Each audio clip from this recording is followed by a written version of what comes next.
E aí eu quero que você observe internamente se você se sente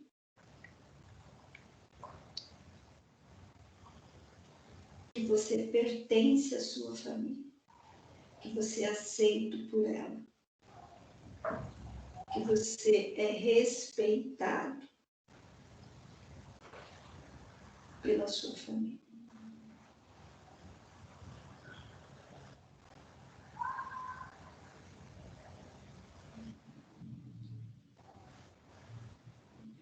Se você se sente pertencente, eu quero que você agradeça. Se você tem dificuldade em pertencer à sua família, procura buscar aí na sua mente o motivo pelo qual você não se sente acolhido pela sua família.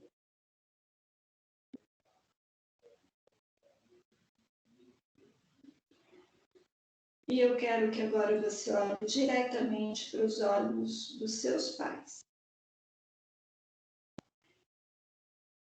e perceba se você é filho, filha, ou se você se sente melhor do que eles. Se você se acha maior do que eles. Se você os critica.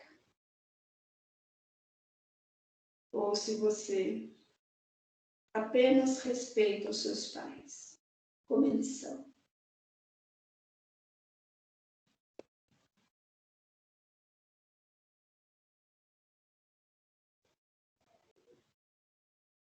E ainda olhando nos olhos dos pais,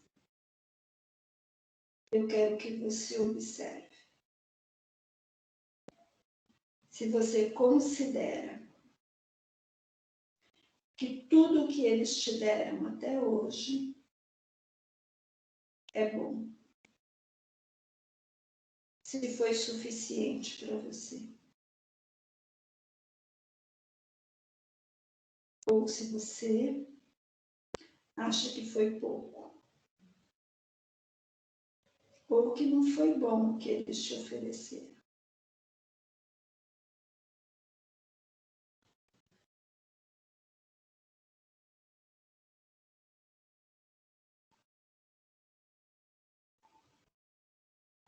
E se você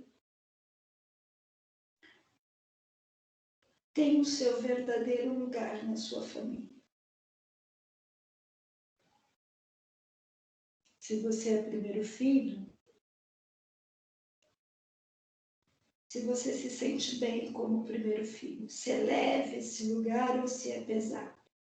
Porque se cobra demais de você como primeiro filho. Que você tem que ser bom exemplo, que você tem que fazer tudo certo, não sei. Como a família olha para você como primeiro filho, ou se você é o caçula, o do meio. Se você é respeitado como filho, como neto, como irmão.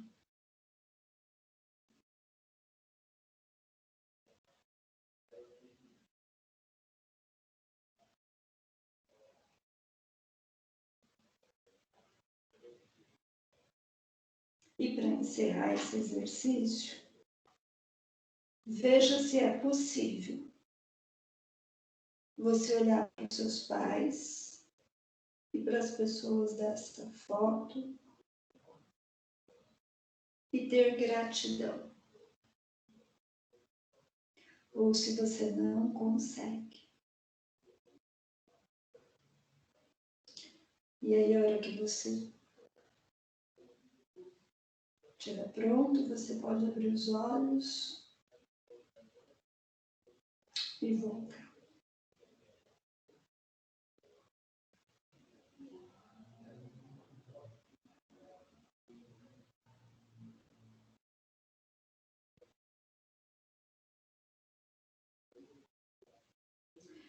E por que eu fiz esse exercício com vocês, né? Estou meio rouca hoje. Porque as constelações falam para nós 3 leis naturais dos relacionamentos humanos. O primeiro, a hierarquia, a ordem. Vai falar para nós que os pais, os avós, os bisavós, todos os nossos ancestrais diretos, eles são grandes em relação a nós. Porque essa hierarquia, ela precisa ser obedecida para ter uma ordem. Ordem em todos os sistemas. No direito sistêmico, você vai ouvir muito a palavra sistema. E quando a gente fala de sistema, a gente está falando desse grupo.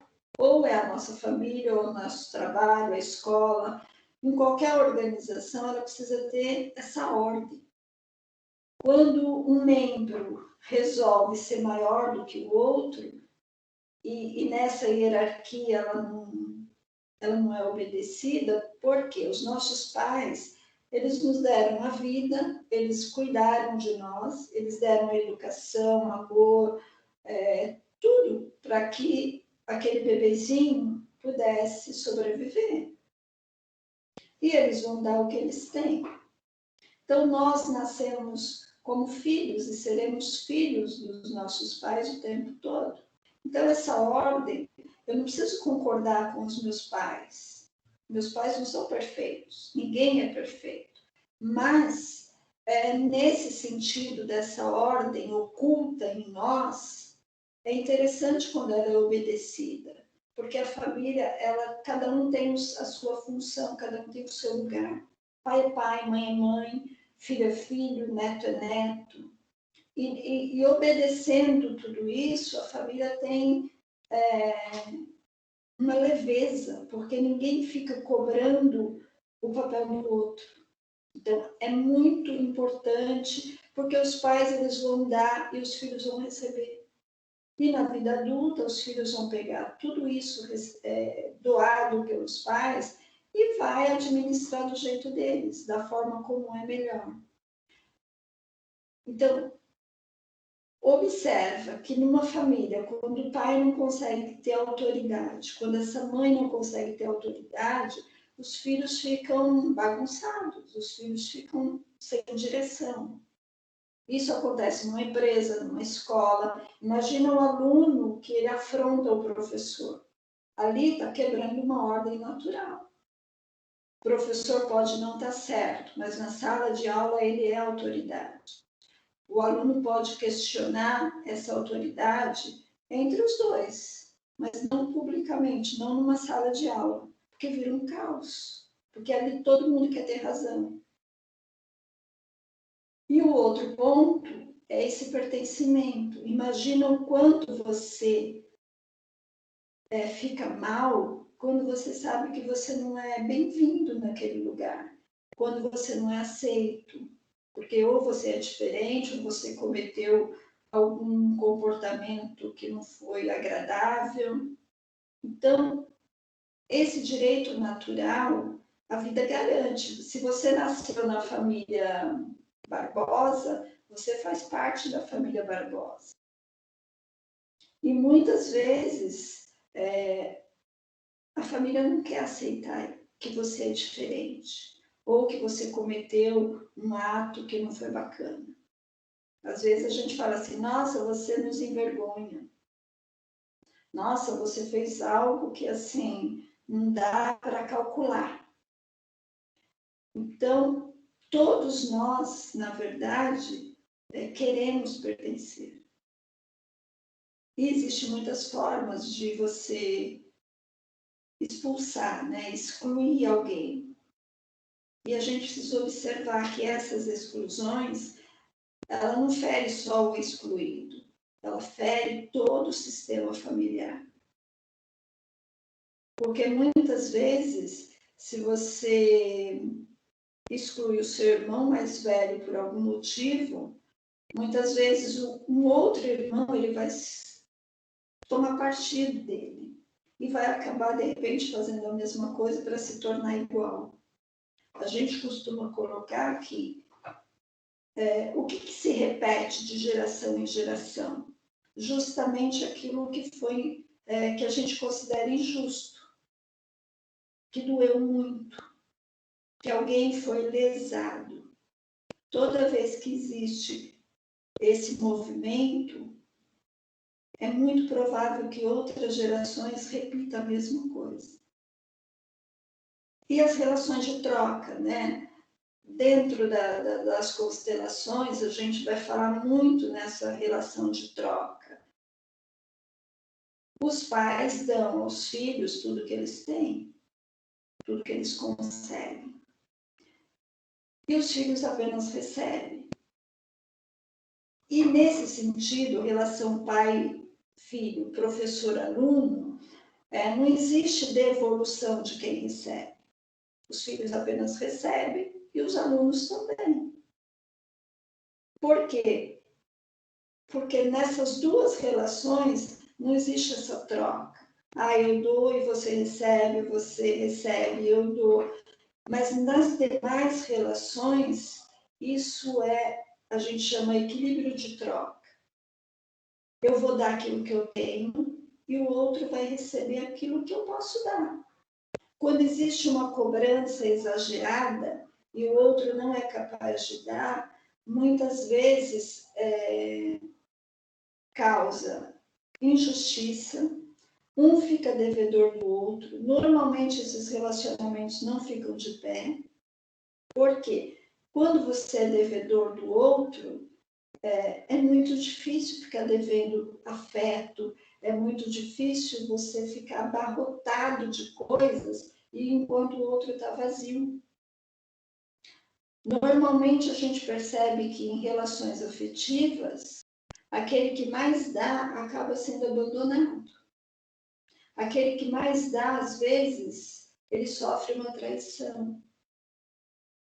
Então a gente precisa observar muito e esse dar demais ou esse querer só receber, ele tem a ver com o nosso aprendizado na família. Como que eu observei a relação com o meu pai, a relação da minha mãe? Porque são os nossos modelos. E você vai observar muito isso na prática da sua profissão. Isso é muito visível. Porque aquele que chega com muita dor de se vingar do outro, está falando muito mal do parceiro, está desconsiderando aquilo que eles construíram juntos. Parece que nada foi bom nessa relação. Mas como não foi bom? No início não foi bom. Um tempo depois isso começou a desandar, mas os filhos, por exemplo, os filhos não é o lado bom desse relacionamento? Então, você como profissional, tendo esse conhecimento do direito sistêmico, você vai entender que você é essa ferramenta que você vai poder simplesmente ajudar os seus clientes. Porque a gente carrega todas essas heranças. Você já tem as suas dores, que muitas vezes entra em sintonia com a dor do seu cliente. Agora, você conhecendo, você consegue se distanciar um pouquinho das emoções e enxergar aquilo que o seu cliente está trazendo e você vai conseguir mostrar para ele que muitas vezes é ele que vai dar um parecer favorável para aquela briga, para aquela confusão que ele está trazendo. Então é muito bom quando você olha para você e também entende como você funciona. Que você entende que você vai conseguir perceber que muitas coisas que as pessoas carregam tem a ver com essa fidelidade familiar, com essa fidelidade de você querer pertencer, de você querer dar demais para ter o outro perto de você. Porque muitas vezes nós damos demais para o outro, não é porque nós somos bons, não é porque eu quero fazer o bem para o outro, é porque eu tenho uma carência imensa em mim. E a gente sabe que isso tem a ver com os nossos pais. Se eu fui um bebezinho que eu fiquei privado nos primeiros meses, nos primeiros dias de vida, eu vou ter um vínculo ali com a minha mãe prejudicado. E esse vínculo prejudicado com a minha mãe, que a gente chama de amor interrompido, ele pode se estender para todos os meus relacionamentos no futuro. Eu posso ser uma pessoa desconfiada. Eu tenho muita dificuldade em confiar nas pessoas. Eu não sinto o amor das pessoas. E aí eu quero ser boa demais, eu quero tomar frente, eu quero fazer tudo por você. E às vezes eu acabo realmente sufocando o outro. Eu sou aquela mãe super exigente, super protetora, quero fazer tudo pelos filhos. Eu vou ser aquela profissional que eu vou ser a mãezona de todos os meus clientes. Eu vou abraçar todas as causas. Eu vou para as causas humanitárias, eu vou querer fazer justiça o tempo todo. E eu não vou olhar para o outro lado. Porque toda vez que você for trabalhar, tem duas partes. Você não pode olhar só para uma parte. Você tem que entender as duas partes. O que uma está exigindo da outra? O que uma está pedindo? E essas duas pessoas, ou mais envolvidas, elas têm uma história atrás delas. E essa história vai contar, vai permear essa questão que ela está trazendo. Então, é a gente se colocar no lugar do outro. O que o outro sente quando escuta tal coisa? O que o outro sente quando escuta uma ofensa? Muitas vezes essas partes, quando elas estão reivindicando pensão, às vezes elas não estão olhando para a necessidade dos filhos, elas estão brigando entre elas. E muitas vezes não é brigando o pai com a mãe, está brigando o ex-marido com a ex-esposa, porque um traiu, porque o outro sei lá o quê. Então, assim, ali você tem que entender que muitas vezes tem uma vingança, tem uma cobrança excessiva, tem um julgamento. E aí isso respinga nos filhos, né? Porque aí a briga deles cega tanto que eles não olham que os filhos estão sofrendo.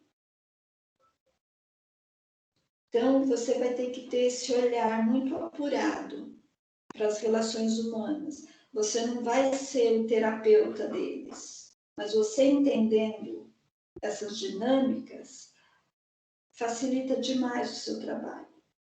E a gente sabe que na justiça, todos os profissionais que hoje conhecem um pouco as constelações, ajuda demais e encurta esse caminho dos processos.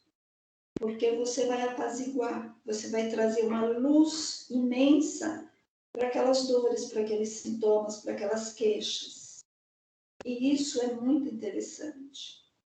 Hoje, dentro do direito sistêmico, aqui no Fórum de Assis, é visível, né? A doutora Mônica, ela já há uns 2 anos ou mais, ela tem procurado se inteirar de tudo isso.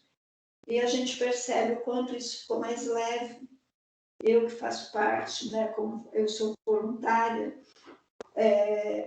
e todos os meses, hoje online, a gente tem reunião com as partes da vara de família. Isso é muito interessante, porque às vezes a pessoa chega para você muito irada, muito, sabe, brava, e ela quer fazer justiça, e ela quer ter razão o tempo todo, e ela fala mal do parceiro, ela denigra a imagem dele e ela se autocondena também, porque às vezes assim, ela traz uma culpa imensa, mas ela não admite essa culpa e ela joga no outro toda essa dor. A culpa é sempre do outro, precisa ter um culpado. E quando a gente vai colocando essa questão das constelações, do pertencimento, da história da família, o que você carrega, o que você herdou, como que você olha para os seus pais, como que você vê os seus filhos após uma separação, o que ficou dessa família, o que foi construtivo, o que é destrutivo, a pessoa para pensar, ela se observa. E ela toma posse, ela se apodera dela mesma. Porque muitas vezes a pessoa ela chega destruída, porque o parceiro conseguiu destruir a autoestima dela, conseguiu destruir tudo aquilo que ela é. E ela não se vê mais como pessoa. Ela está tão ferida que ela só fere. E quando você traz toda essa luz para ela, ela se acalma e ela toma para si a responsabilidade que é dela. Porque se você observar numa separação, por exemplo, não tem um único culpado. Os dois são culpados. Alguém errou e alguém contribuiu para aquele erro. Nós costumamos dizer assim: houve uma traição? Houve. Ele é culpado sozinho ou ela é culpada sozinha? Não. Às vezes eu contribuí para que o meu parceiro saísse de casa. Às vezes eu não cumpri o meu papel fielmente. Eu também não fui bacana. E eu preciso reconhecer isso. Porque quando eu digo, numa separação, a gente tem essa fala curativa. Você não me deve nada. E eu não te devo nada. Você fez o que era possível e eu também fiz o que era possível. E agora eu libero você para você viver a sua vida. E espero que você libere para que eu viva a minha. E assim a gente continua a vida. Agora tem pessoas que, numa separação, ela persegue o parceiro. Ela não desgruda daquela dor. Mas não tem muito a ver com aquela separação. Tem a ver com a dor da família de origem dela. É uma dor particular, é uma dor íntima, que nem ela tem consciência. Porque o que você vai observar muito nesses conflitos, da mediação, da conciliação, dessa coisa toda, é que a pessoa traz os próprios traumas e ela não consegue se separar. E você vai ter que observar, e você observando tudo isso, vai te ajudar. Você vai conseguir ter leveza para você unir essas duas partes, para você fazer elas pensarem e elas mesmas trazer essa solução. Imagina um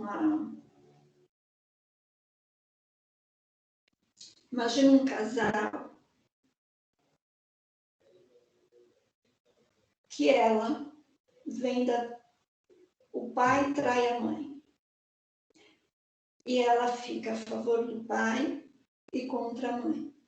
Porque ela acha que essa mulher é fraca, essa mãe não foi aquela mulher guerreira de brigar com esse marido, de se impor. Aí esse marido vem de uma família onde o pai trai a mãe. E esse rapaz, ele fica contra o pai e a favor da mãe. Ele vira o protetor da mãe. Então, o pai é uma figura destruída para ele, é uma figura má. Esse masculino internamente está confuso. E ele olha para as mulheres a partir da mãe com muita compaixão. E ele vira o protetor do feminino. E essa moça, pelo contrário, ela olha para o feminino com muita fragilidade, com julgamento. Não é uma imagem bacana para ela.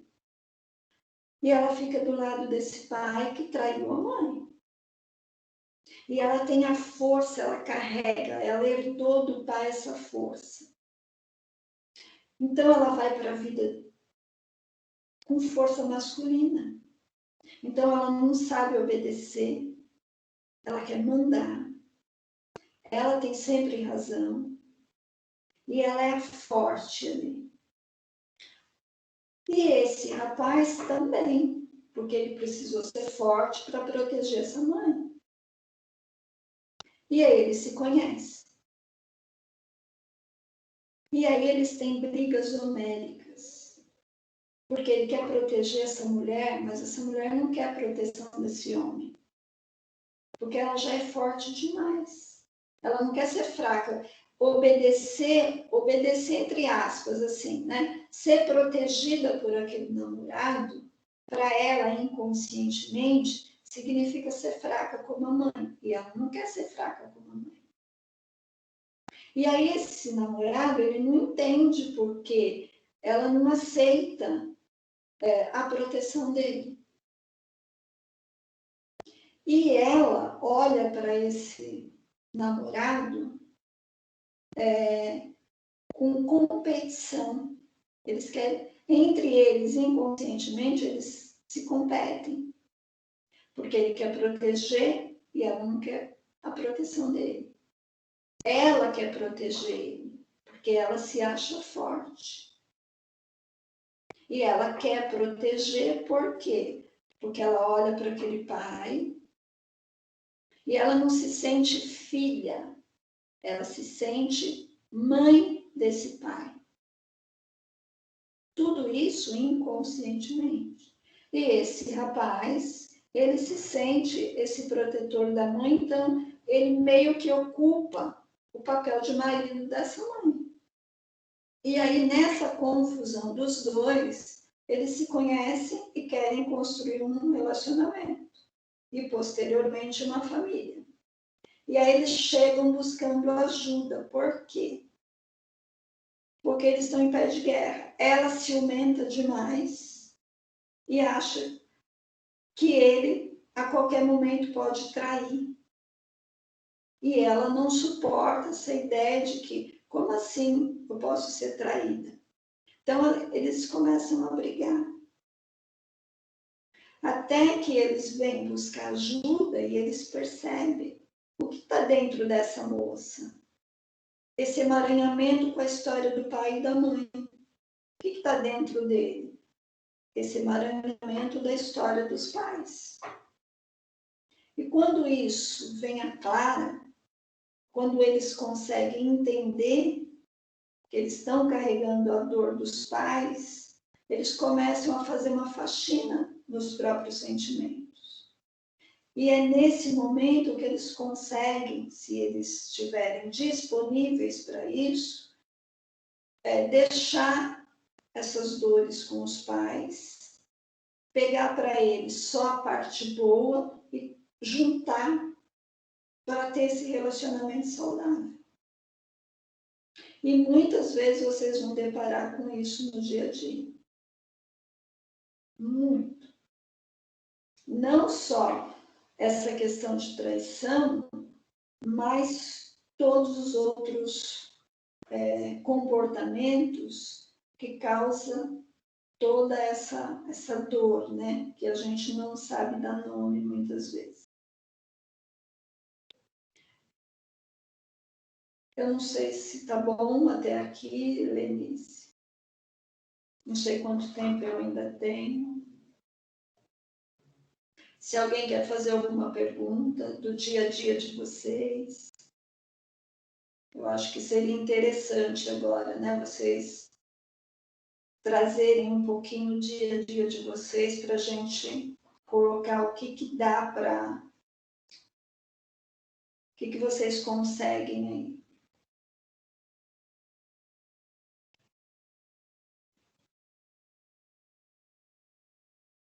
Não estou te ouvindo. Inês, Oi. eu vou compartilhar com eles o que você acha sobre a minha vivência quando eu fui constelada. Ah, bacana. Muito bom.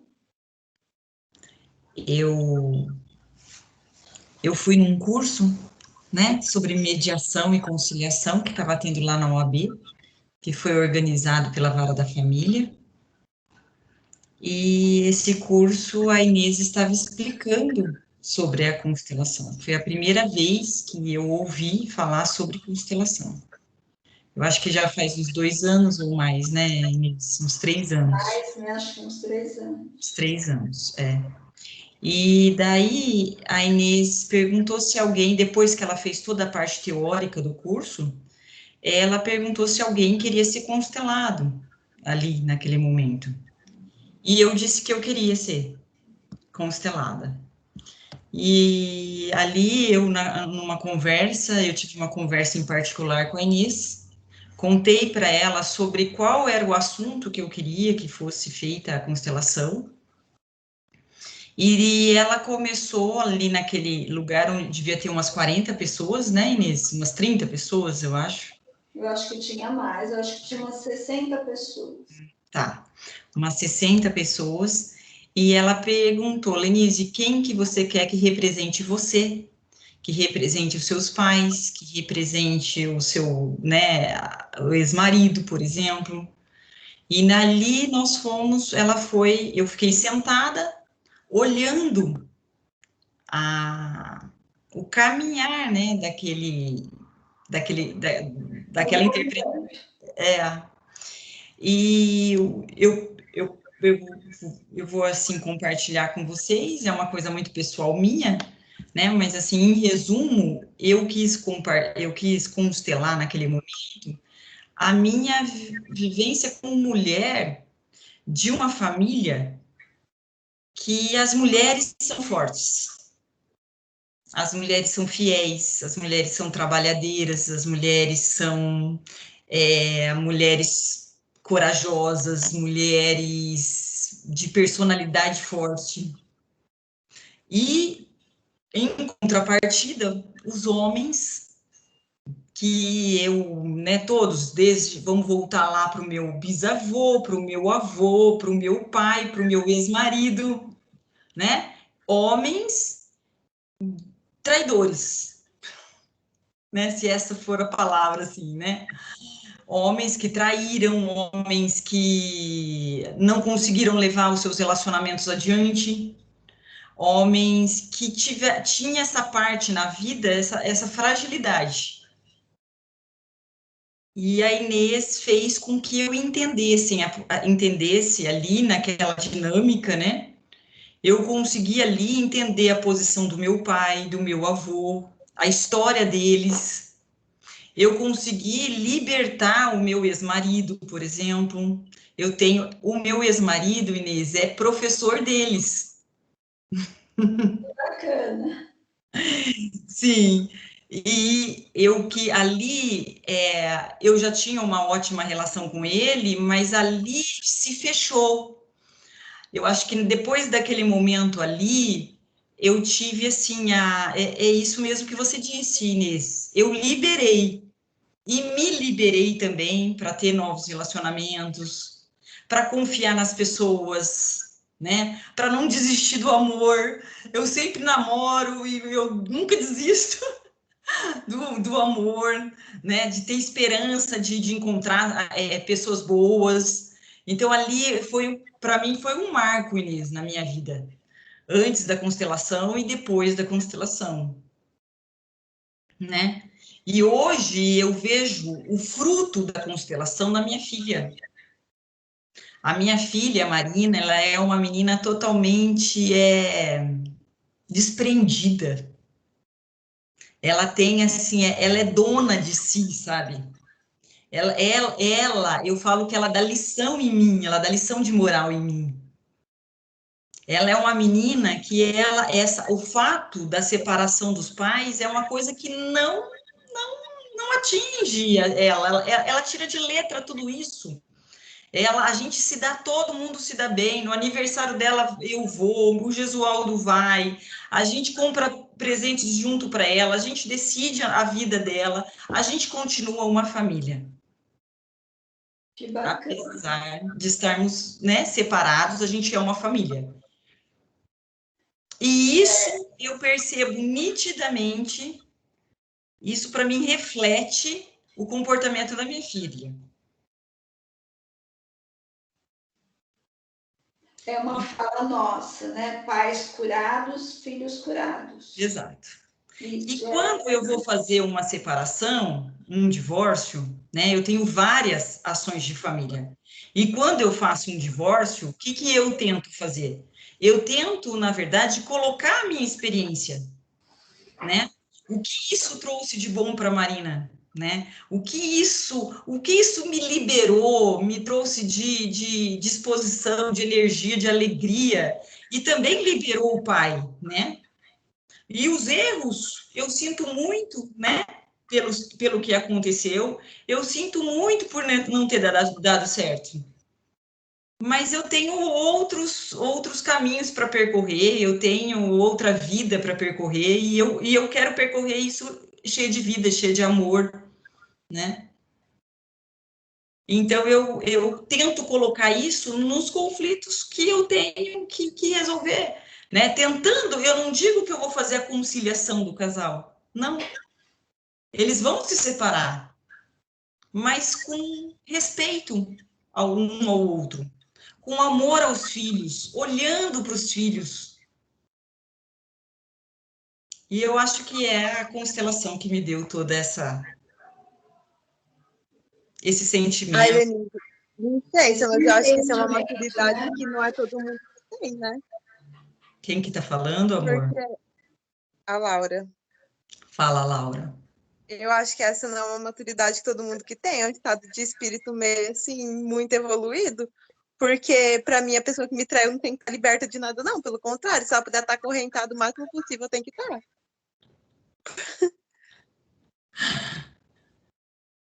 Você ouviu, Inês? Repete, Laura.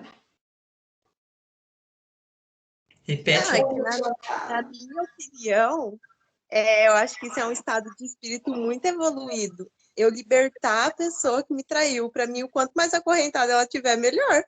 Porque já me fez sofrer. Já fui passado por chifruda. Ainda eu vou liberar ela? Ai, eu acho que isso é demais na minha cabeça. Ô, Laura, isso é assim, nós colocamos assim, né? Dentro das constelações, a gente não julga, é a parte mais difícil desse processo, é não julgar.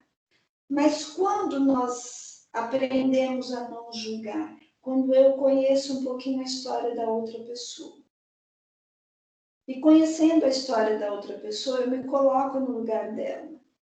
Se eu não libero o perdão de uma traição, é porque essa traição também está dentro da minha história inconsciente, da minha memória afetiva familiar. Então, enquanto eu não curar essa dor em mim, eu não consigo realmente liberar o outro. Só que, enquanto eu estou acorrentada na mesma dor com o outro, eu não me desvinculo dessa pessoa. E eu não vou assumir a minha vida com leveza. Eu não vou para frente. Eu estou ali acorrentada com ela. E alguém pegou essa chave do cadeado e jogou fora. Então, é nesse momento, é nessa situação que, se eu entendo as constelações, a dinâmica das constelações, eu consigo. Não é que a dor do outro vai, eu vou passar uma régua e está tudo certo. Foi real aquela traição, me doeu, doeu. Mas eu entendo por que o outro me traiu, eu assumo a minha responsabilidade nesse relacionamento e deixo o outro livre para que eu me torne livre. Mas tudo isso é um processo. né? Não é uma coisa, as constelações não é uma coisa mágica. Muitas vezes você faz 10 constelações dentro de um ano e você tem a sensação que você não saiu do lugar. Às vezes a pessoa vem e faz uma constelação e aquela constelação muda, é um marco na história da pessoa e a pessoa flui, sabe? Por quê? Porque a consciência dela entendeu. E toda mudança só acontece na consciência. Inconscientemente, a gente não promove mudanças em nós. E ninguém muda o outro. A mudança é nossa. Eu ainda não encontrei nenhuma teoria assim. Eu vou mudar o outro. Não. A mudança é sempre pessoal. E eu mudando o meu olhar, o meu comportamento, os meus valores, quem está comigo vai sofrer essa interferência. E ele vai modificar. Ele vai... Se eu sou uma pessoa agressiva e falo áspero e estou sempre criticando, as pessoas que convivem comigo vão estar sempre armadas para se defender dos meus ataques. Agora, se eu me torno uma pessoa mais compreensiva, mais amorosa, mais doce, essas pessoas não vão precisar se defender de mim. Então, elas também vão ficar mais calmas. Elas também vão ficar mais centradas. Então, a mudança é sempre a partir de mim. Não sei se eu consegui clarear um pouquinho para você essa questão. Inês, Oi. a Rosângela, ela perguntou aqui no chat, você vê sua vida representada por outra pessoa como espectadora na constelação? Sim, a constelação na prática é como se fosse um teatro, aonde você, por exemplo, na constelação da Lenise, né? Ela escolheu alguém do público ali para representar ela e os pais. E ela observou a reação daquelas pessoas. E como que eu represento a Lenise? Dentro das constelações, e hoje tudo isso é científico, tá? Isso aqui não tem nada de só espiritual, isso não é mágico, isso é científico. Tem a teoria do campo mórfico. A teoria do campo mórfico, ela veio da biologia, da neurobiologia, que é como se observa novos comportamentos nos animais. E a partir dessa teoria, nós também trouxemos para as constelações, para a área humana, que através da percepção, a gente sente o que o outro sente. Quando Freud coloca, né, a questão do inconsciente, na época dele, era assim, quase que impossível você ter acesso aos conteúdos inconscientes. Só que os anos se passaram e hoje se sabe que a gente consegue acessar o nosso inconsciente através da nossa percepção, dos nossos sentimentos. Então, quando eu estou no papel da Lenise, eu vou sentir o que a Lenise sente. É lógico que a gente faz todo ali, quando o grupo se reúne, todos estão a serviço do campo de informação da família da Lenise. Então, é essa disposição que faz com que eu sinta o que ela sente. Isso não é mágico. E é lógico que isso não é uma brincadeira. Então eu estou curiosa para saber se o outro me trai, eu vou me concentrar e vou... Não. E é interessante, porque quando eu estou curiosa para saber da vida do outro, nada funciona, você não sente nada. Não flui. Não flui. Então, assim, aí o representante, aquele ator, vamos colocar assim, ele vai fazer aquele papel de estar ele vai representar a Lenise e ele vai sentir. Só quem passa por essa experiência sabe como é. A teoria, ela é diferente da prática. A teoria, ela é simples, é só essas 3 leis. O pertencimento, a hierarquia, o dar e o receber. Mas na prática, isso é tão grandioso, porque às vezes a pessoa vem representar um vazio que ela tem. Ela fala, nossa, acho que eu estou depressiva, porque é uma angústia, eu estou buscando algo que eu não sei dar nome. E a hora que você coloca um representante para ela, um representante para essa angústia, às vezes essa angústia é um irmãozinho que não nasceu. A mãe perdeu esse filho com 3 meses, um aborto espontâneo. E 2 meses depois, essa mãe estava grávida desse filho. Essa mãe, no período de luto, está grávida de novo. Então, todo aquele sentimento que a mãe ainda está vivenciando da perda daquele bebê, esse outro bebê também acompanha junto com a mãe esse sofrimento. Então, é muito interessante a gente entender essa herança emocional herdada. Tudo que os nossos ancestrais vivenciaram está dentro de nós. Em algum momento dessa vida, pode ter gatilhos que acionem esse campo de informação. E eu tenha sentimentos, comportamento, atitudes que eu não sei explicar. Eu falo, nossa, mas não faz sentido eu estar vivendo isso, né? Mas é por causa desse campo de memória. Então, na prática, é dessa forma, é como se fosse um teatro. E tudo realmente... E é tão interessante esse campo de informação que, às vezes, a pessoa traz um tema. Ah, eu quero olhar para a traição do meu irmão. Por que que meu irmão é tão egoísta e tudo é só dele? Ele não sabe partilhar nada. Muitas vezes, a hora que a gente põe isso para representar, aquele conhecimento que a irmã fala assim, ah, não, meu irmão é egoísta por causa disso. Às vezes aparece uma coisa completamente diferente. E essa coisa diferente que aparece é a verdadeira causa. Não é, às vezes, aquilo que está aparente. Né? Tem o oculto atrás desse sintoma, desse comportamento, desse valor, dessa coisa que você sente e que você não dá nome. Posso até, né, Lenise, eu não sei se é possível, de repente fazer um dia de prática, né, com os alunos. Claro, se eles concordarem, a gente faz sim. É muito bacana, porque é na prática que você entende tudo isso, né? E dá para a gente fazer virtualmente? Também dá, Então, é possível. uhum.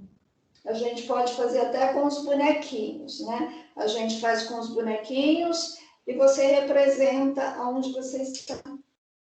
É tão incrível que isso é possível. Né? Se eu falar assim para você aqui, ó, essa caneta, agora você vai representar o seu irmão mais velho. E vamos olhar para o comportamento birrento dele. Você é capaz de estar no lugar do seu irmão através dessa caneta.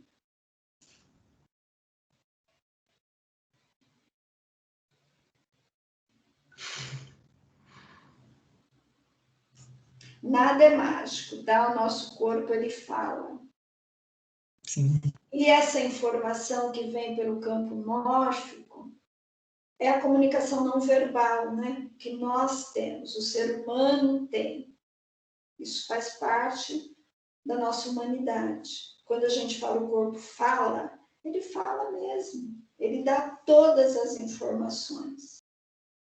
Você lembra, Inês, quando eu fui constelada, que a moça que eu escolhi, ela chorava o tempo inteiro. Isso se deu, de repente, porque ela também já tinha passado pelas coisas que eu passei? Isso acontece muito, né? Por que a gente fala que a constelação em grupo ela é muito rica? Porque o inconsciente o inconsciente humano, na verdade, é muito parecido. O que é diferente da minha família para a sua?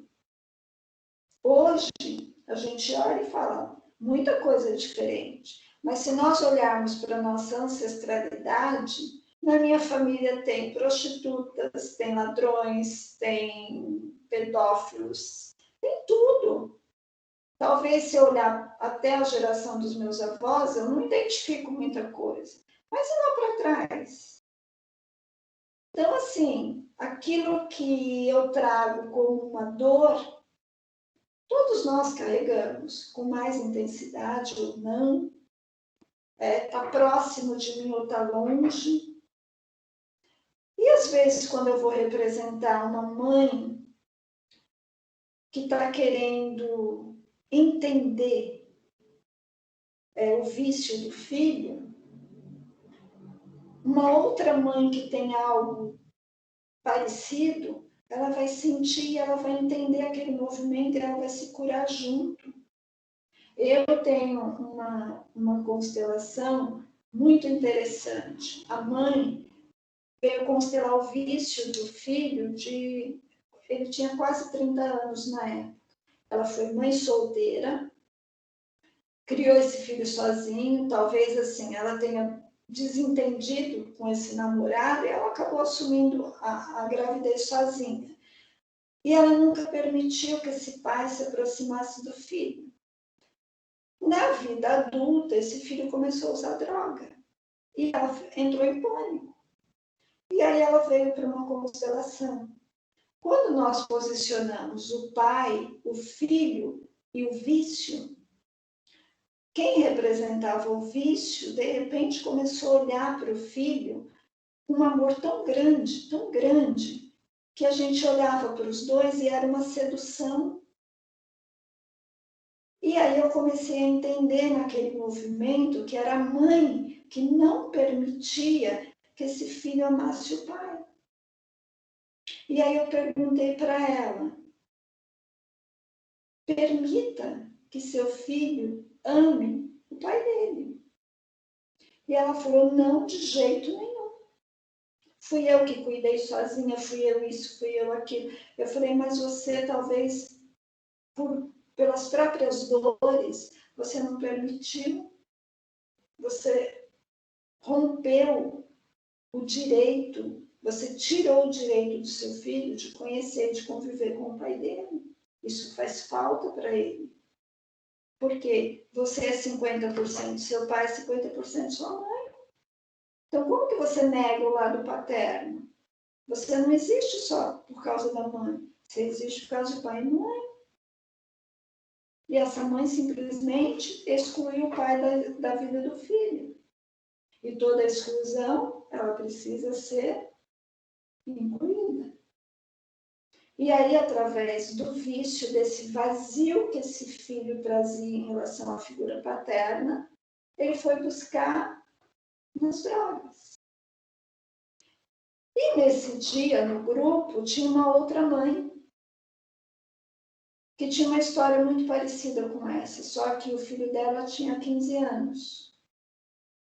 E ela também não permitia que esse filho tivesse vínculo com esse pai.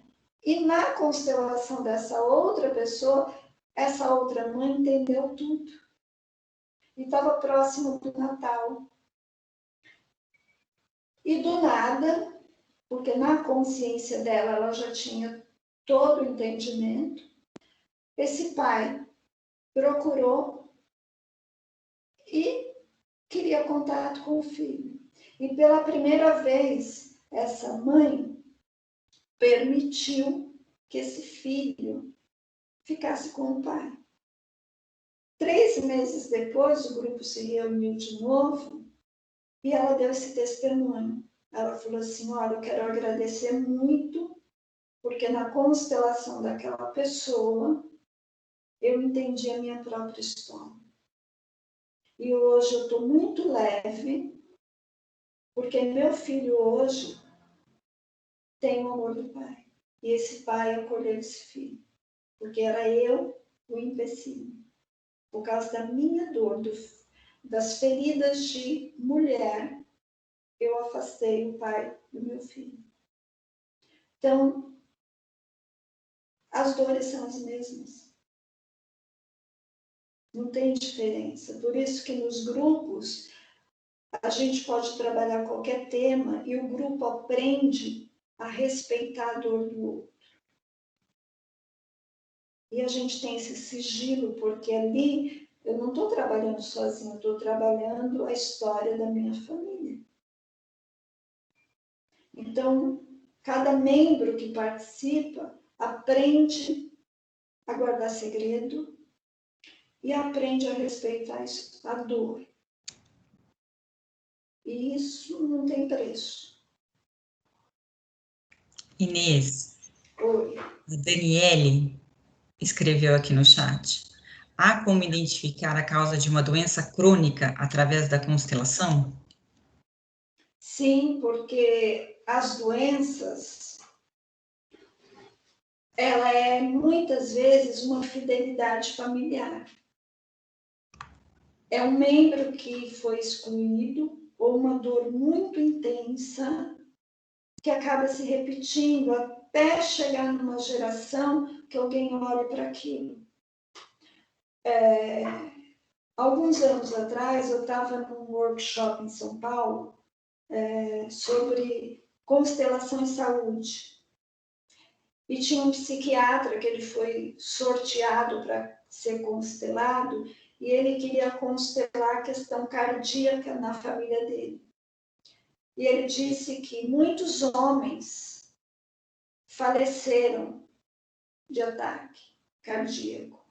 Ele não tinha problema, mas quando ele atendia algum cliente que tinha problema cardíaco, ele disse que ele se sentia tão mal,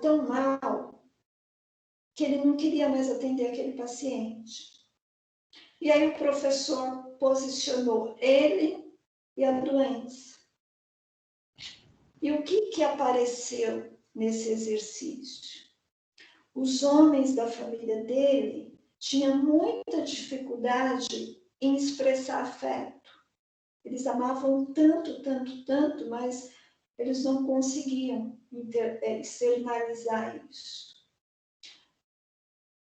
E aí, quando o professor disse que ele deveria liberar afeto, ele começou a chorar.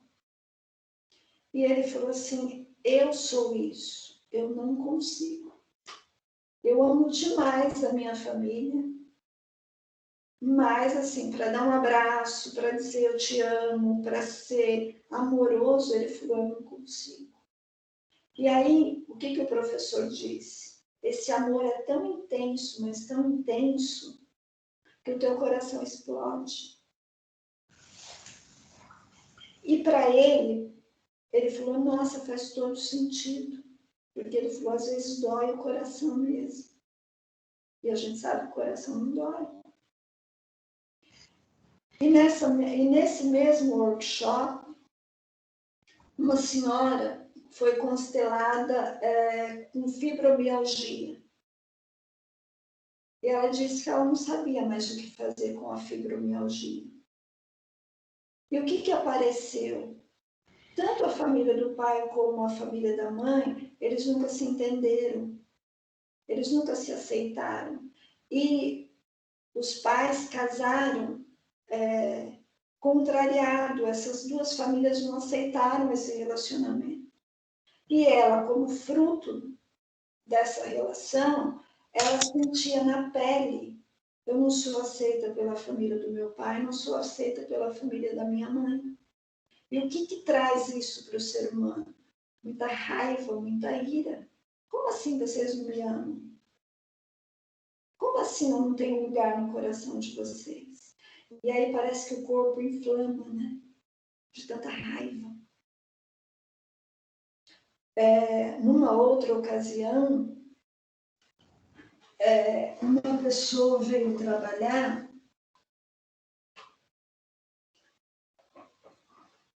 Nossa, agora deu um branco. Então, voltando, depois eu lembro isso. As doenças, elas não são ruins. A doença, ela chega na família, ela chega para mim, que é uma oportunidade de cura, não só da pessoa, mas de todo o sistema. A doença, ela quer dizer, tem algo errado aqui, você precisa mudar. E é nítido quando você aceita a sua doença, você passa por ela com leveza.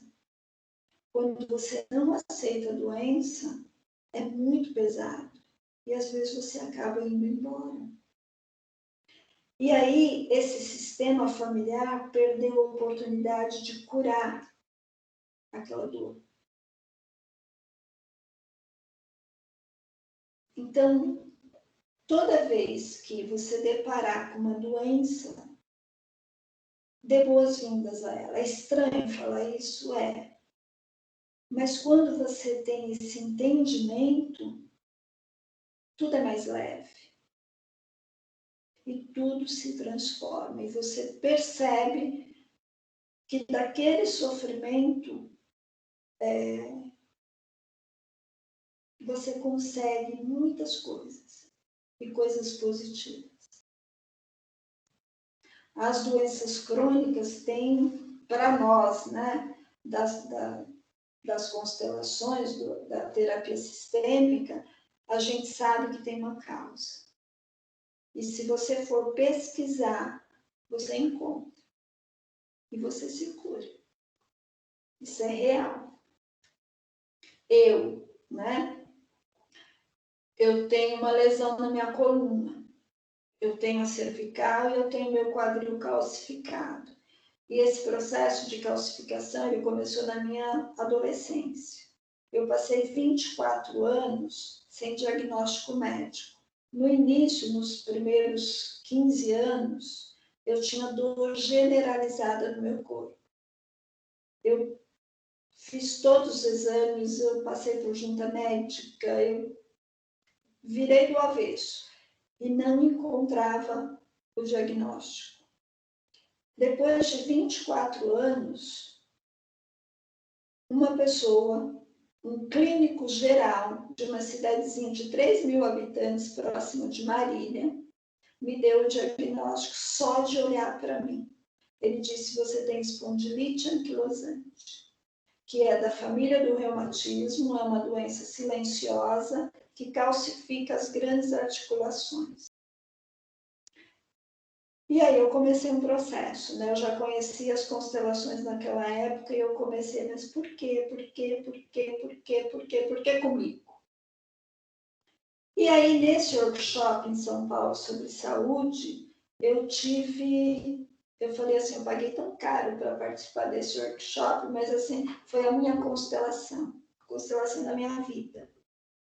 Porque esse médico, o Renato Bertatti, que se vocês procurarem no Google, ele é o professor da escola do Bert na medicina. E ele constelou a minha criança, porque eu reclamei para ele o seguinte: toda vez que eu estava num evento que ia falar de criança interior, eu simplesmente apagava, eu dormia de babar. E aí eu falei isso para ele. E ele só riu para mim e falou assim, isso foi no primeiro dia do workshop. Ele riu para mim e falou assim, eu não vou desrespeitar a sua criança, você não está pronta para olhar para isso. E aquilo me deu uma raiva profunda.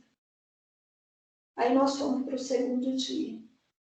Aí tinha uma consteladora, nutricionista, refletindo sobre a alimentação na gestação, que isso interferia na vida do ser humano. E eu dormi de novo. Aí, no período da tarde, ele me chamou para constelar. E aí apareceu que eu escolhi alguém para representar a minha criança e para representar a minha doença. A minha doença foi um psiquiatra, que ele também é constelador, o Mário Cosini. Ele tem muitos vídeos no YouTube. Ele tem um instituto. Ele é argentino, mas ele está no Brasil há bastante tempo. Ele, como a minha doença, ele ficou paralisado. E, de repente, muitas pessoas saíram e deitaram no chão. Deitar no chão significa para nós mortos. E aí, ele colocou assim para mim: por que você tem vontade de morrer? Eu não percebi, mas uma colega depois disse assim para mim: quando ele perguntou isso para você, o teu rosto teve uma expressão de felicidade tão grande que eu me assustei. Aí eu falei assim: mas eu não percebi isso, porque para mim isso é dor. Resumindo, a minha doença está ligada a mortes de mulheres que morreram no parto e de bebês.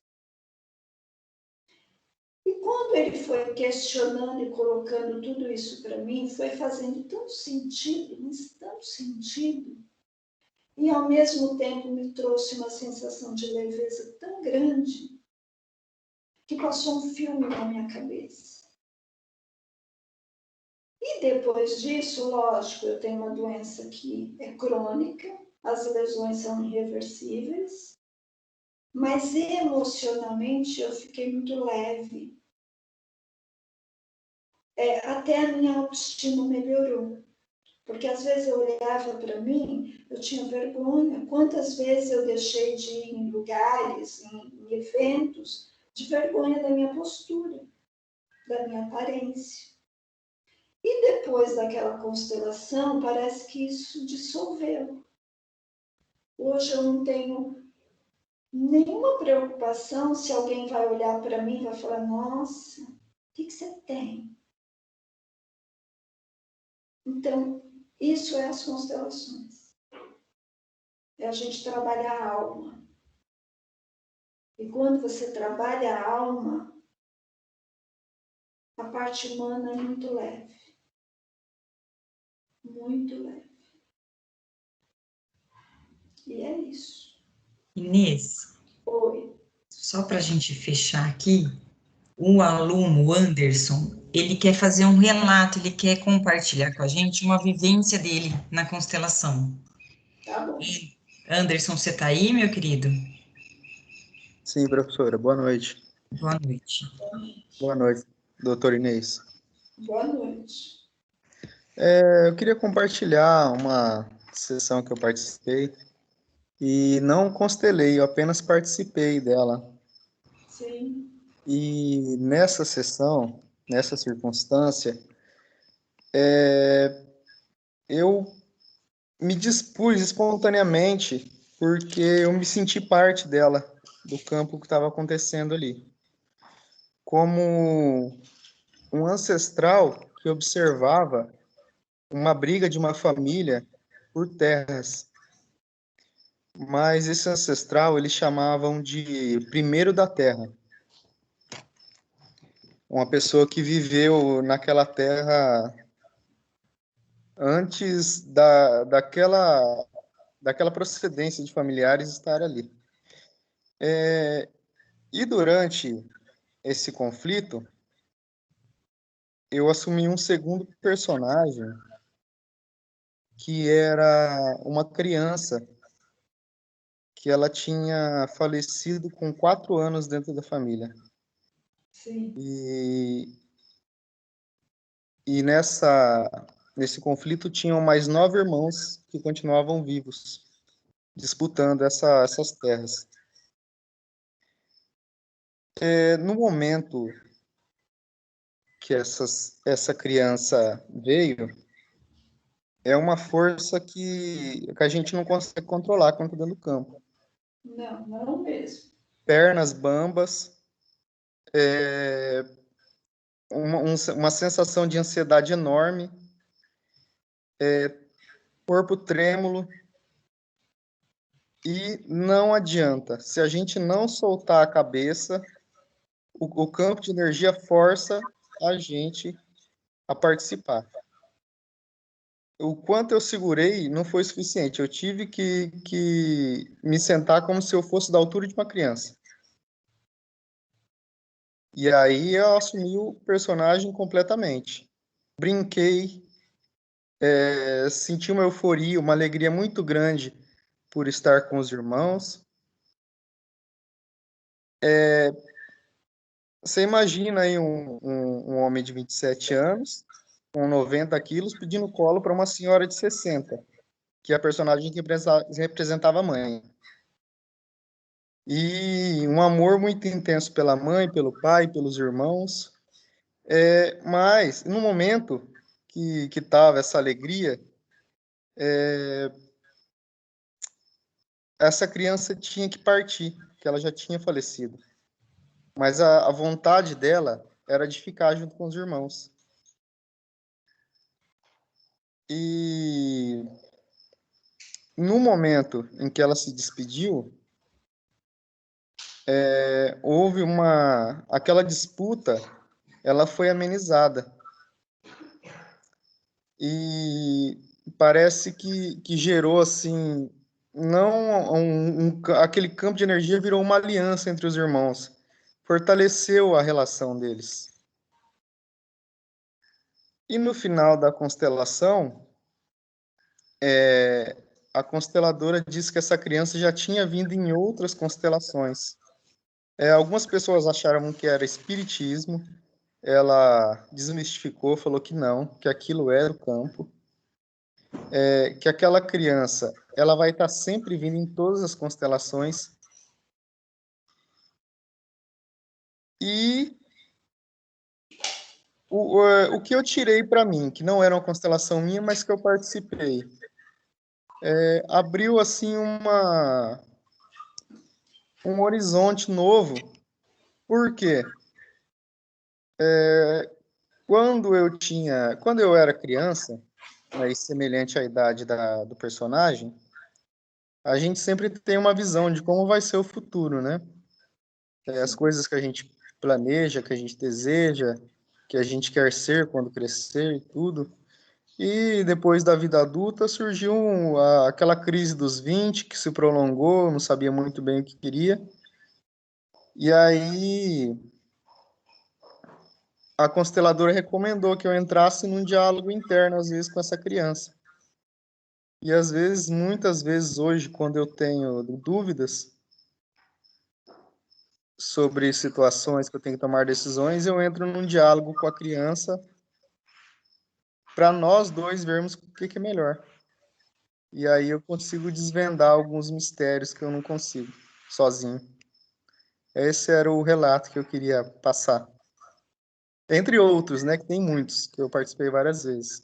Sim, bacana, muito bacana a sua partilha. E assim, dentro dessa constelação, essa criança, quando ela falece, ela vira o ponto de união desses irmãos, né? Então, olha que interessante, uma criança de 4 anos falece para que os irmãos se unam. Você vai pensar, é uma tragédia, né? Morre uma criança de 4 anos para que os irmãos se unam. Sim, é a missão dela.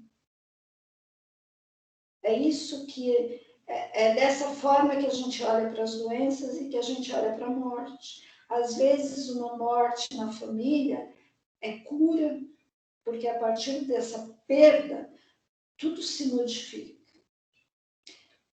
E o Anderson falou outra coisa, né? É em outro contexto, mas que tem algo ali que é da história dele, que chamou a atenção. E olhar para essa criança é muito interessante, porque a nossa criança, muitas vezes, ela está na nossa vida adulta, atrapalhando, né? É aquela coisa, eu sou adulto, mas parece que eu estou infantilizado, eu estou imaturo, eu tomo atitudes imbecis, que não tem nada a ver com a vida de adulto.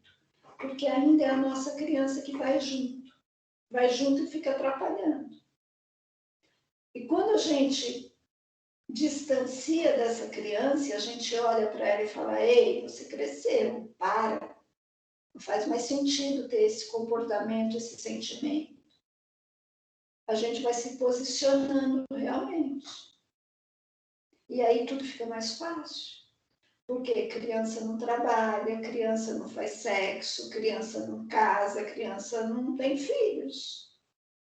E se eu estou aqui na vida adulta ainda com essas encrencas pendentes, é sinal que essa criança está interferindo demais. Então, esse diálogo, ele é extremamente importante. E em muitas constelações que eu faço, isso fica nítido. E aí cabe ao facilitador, né, que hoje a gente chama o constelador de facilitador, pós-constelação, às vezes, oferecer essa ajuda para a pessoa. Falar: olha, observa esse movimento. Você precisa deixar essa criança de lado. Ou você precisa integrar isso. Sabe? Porque é uma coisa só. Essa criança e esse adulto é a mesma pessoa. Elas não podem ser separadas. Mas a criança não pode tomar a frente. Às vezes a gente encontra essa criança muito adulta, né? E às vezes essa criança adulta demais, pela necessidade, ela vai ser um adulto extremamente exigente, que às vezes fica até insuportável. Então, esse diálogo que o Anderson comentou é interessante, porque às vezes esse diálogo interno ajuda demais, demais mesmo. Lenise? Alguém mais quer fazer compartilhar ou podemos encerrar? São 5:11. A Inês deve estar cansada, né, Inês? Um pouquinho. O dia inteiro, aqui em Assis. É um prazer, é muito bom, sabe? Essa troca, né? O Bert sempre teve um sonho. Ele colocava assim que quanto mais pessoa conhecer isso, essa corrente, né? É uma corrente do bem, porque as constelações é uma filosofia de vida. Porque a partir do momento que você internaliza essas leis, você vai ser leve o tempo todo. Você vai parar de julgar. E o que é pesado no ser humano é o julgamento. Porque o julgamento, você está sempre querendo mudar a pessoa, você está criticando, você está olhando só para os defeitos. E não tem nada mais pesado do que isso, né? A gente quer fugir daquelas pessoas que só apontam o seu erro. Com certeza. Alguém mais quer compartilhar alguma coisa? Professora, um minutinho. Não, eu gostaria de agradecer a doutora Inês em meu nome, em nome dos meus amigos, e falar, doutora Inês, que eu meio que tive uma regressão aqui. Isso que você falou me remeteu ao meu passado. Parece que eu vi contando a minha história aí. E eu queria te agradecer realmente, porque eu acho que isso vai nos ajudar e muito futuramente, nós depois, enquanto operadores do direito, ajudar a gente a ter um pouco mais de empatia com as pessoas, com os clientes, uma forma de ajudar, ter empatia, sem realmente estar envolvido com o problema do cliente. Com certeza, foi muito gratificante. Vai aí o meu aplauso para você, viu? Obrigada. E vocês vão encontrar muito material na faculdade Inovare.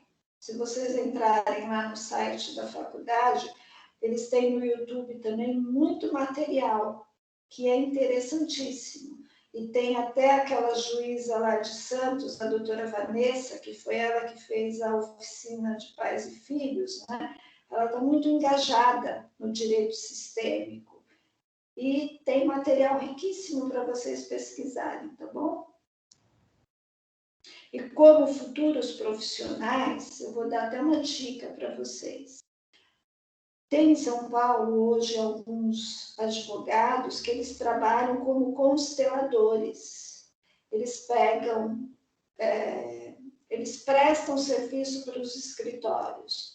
Então, assim, ele pega, por exemplo, um processo difícil que já está empacado há anos, ele chama as partes e ele constela o processo. E isso se desenrola de uma forma bacana, que às vezes ali eles já entram em acordo. Então, é mais uma possibilidade para vocês no futuro, tá bom? E sucesso para vocês. Obrigada, Inês, pela sua disponibilidade, pelas suas palavras, pelo seu carinho. É uma palestra maravilhosa. Foi espetacular, uma experiência espetacular. Eu te agradeço de todo o meu coração. Eu também agradeço. Agradeço a sua confiança, agradeço o seu carinho, a atenção dos seus alunos. Sim. E espalhem isso para todos, tá? Sim. E obrigada, meus queridos alunos também, que né, ficaram comigo aqui, com a Inês até esse horário.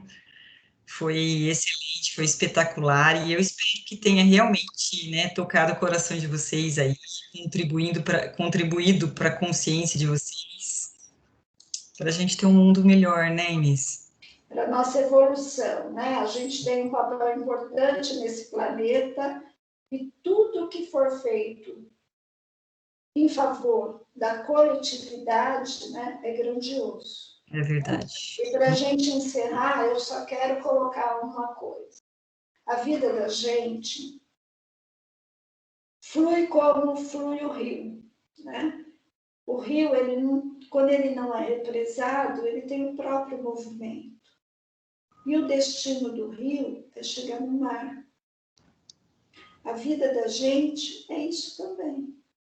Cada etapa, né, vai fluir, a vida só segue. E um dia a tua vida vai terminar aqui. Mas tudo aquilo que você fez de bom, não só para você, mas para a sociedade, isso não tem preço. Isso é o que vai ficar. É isso que você vai doar para os seus filhos, para os seus netos, bisnetos. Eles vão lembrar de você por essas coisas. Então, tudo que você fizer, você está doando para gerações futuras. Então, pensa no que você quer doar. Tá bom? Boa noite para vocês. Boa noite, obrigada. Eu estou à disposição, tá bom? Sim. Um abraço. Tchau. Tchau, gente. Obrigada a todos vocês, viu? Um beijo no coração. Tchau, boa noite. Boa noite. Obrigada, Inês.